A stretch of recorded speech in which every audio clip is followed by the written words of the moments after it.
Hello and welcome to my kitchen. I'm making some old-fashioned apple pie squares today. This is an easy recipe that even a beginner maker can make. And if you like cooking with kids, baking with kids, this is one that they will love as well. So we're gonna start first with our apples. I am making just a half batch today, so I'm using a prepared pie crust. I used a pie crust a couple weeks ago for a pie, a French soaked pie, and I had one more left wanted to use for today. So you're going to take an apple. I am not even going to peel it. Just go ahead and just wedge it. Just lean into it. Go all the way down. If you're packing this for a lunch, just push it straight through, and you can go ahead and squeeze it, pop it into a bag, and then your family members can just pull off a wedge at a time. But for today, we need this to be chopped for our pie filling. You can do that with a knife, you can do it with your food chopper. I'm going to use the manual food processor today. So I'm just going to drop the apple slices in there, and I'm just going to chop it up so it's kind of fine, so it won't take very long to bake. I'm using 3 apples since I'm doing the half batch. There we go. Look at that. This is great for salsa.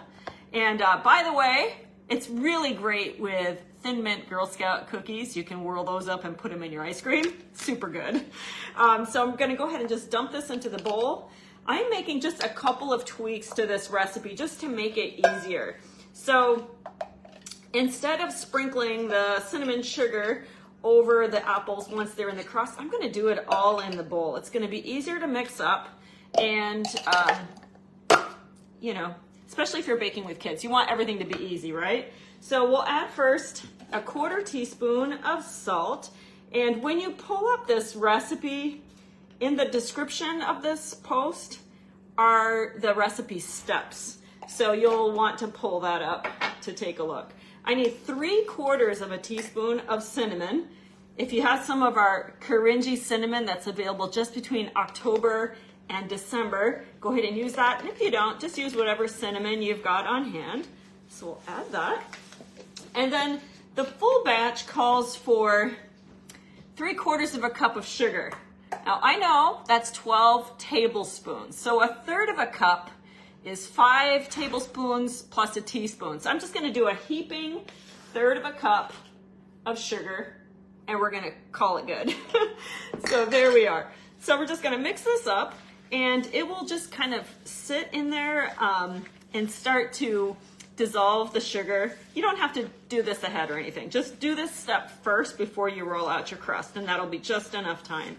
It smells amazing. I think apple pie is one of the most beautiful aromas ever.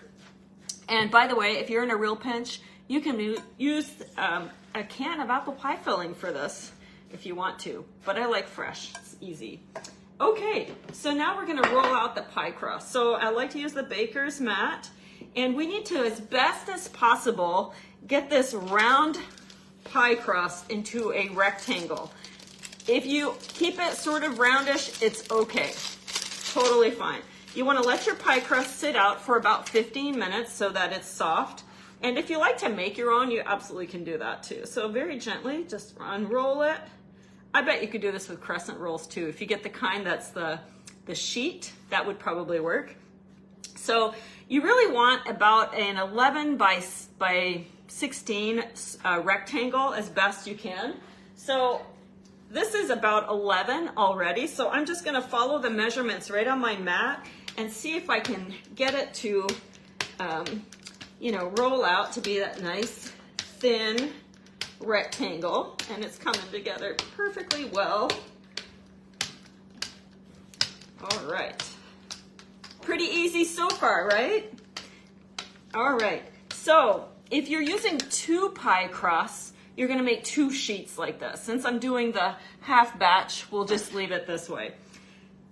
I need to vent the top. So I'm gonna take a little shortcut, and I'm gonna use, instead of a knife, I'm gonna use my mix and chop. See how it's got a cool swirl design? So just eyeball it and look at where your halfway point is, and then press it through so that you're actually gonna make little vents. It'll be decorative.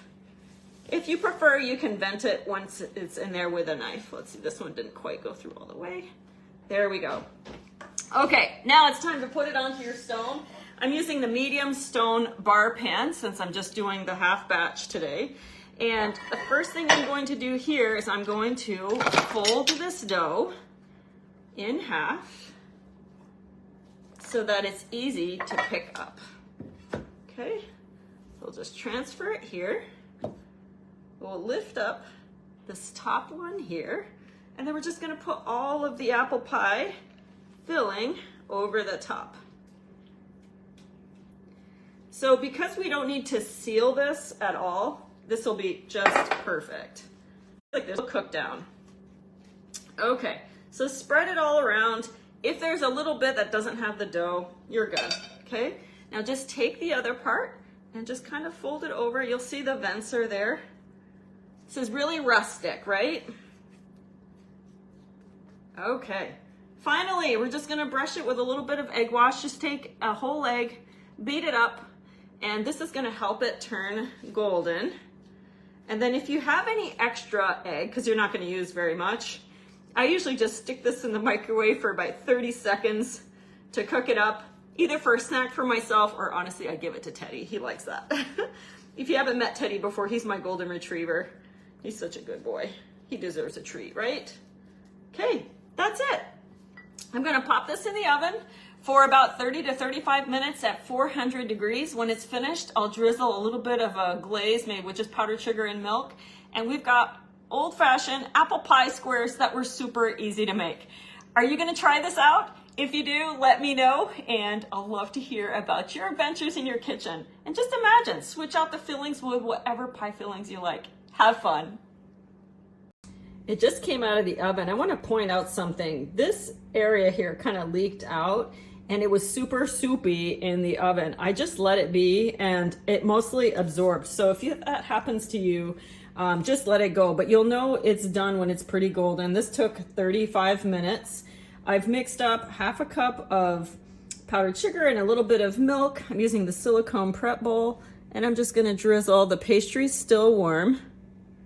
I'm just gonna drizzle this all over the top. And this actually tastes better while it's still warm, so we won't wait too long to cut into it. Doesn't that look good? I'll tell you what, it smells amazing over here. So I hope you'll give it a try. So I'm gonna cut it with our pizza cutter. You can cut it into squares.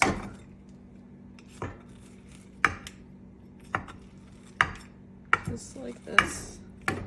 And then when you get to the edge, you can use the crust cutter if you weren't able to cut all the way across. So let's take a look at how this all comes out. Just gonna use a metal spatula. And I've got 2 squares here.